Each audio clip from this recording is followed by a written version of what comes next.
Ashama harka fuunee kabajamtootaa fi hordoftoota keenya oduu gaddaa jireenya baqaa wabii hin qabne gaddaa fi gadadoon guutame akkatti ba'an malee waan nama mudatu hin beekamne ijji gurri maatii iyyaafannoo hafuura sagalee alatti caqasu arraba dhuftaa dhaggeeffatu miira deemu waa'ee kee nama gaafatu nama waan kee dubbatu dhaban meeqaatami kan achi buutee dhaban manni haala kaa'u tattaafin iyyaafannoo keenyaa imimmaan maatii qalbiin alatti rarraatee goggoyte tarii yoo qorrisne jenneeti.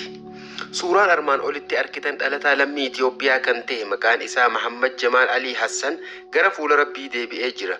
Guyyaa 20 baatii 10 bara 2023 gocha suukanneessaa gara jabeenyaan reebicha adda addaa miidhaa dallaalota mooraa Hooshaa Taaribaa kan kutaa Damaar keessatti argamuun irra ga'een gidiraa hamaa arguun lubbuun isaa dabartee jirti. Yaman magaalaa Damaaritti reefi isaa mana yaalaa hay'aa mustashfa Damaar al'aam jedhamu keessatti argama.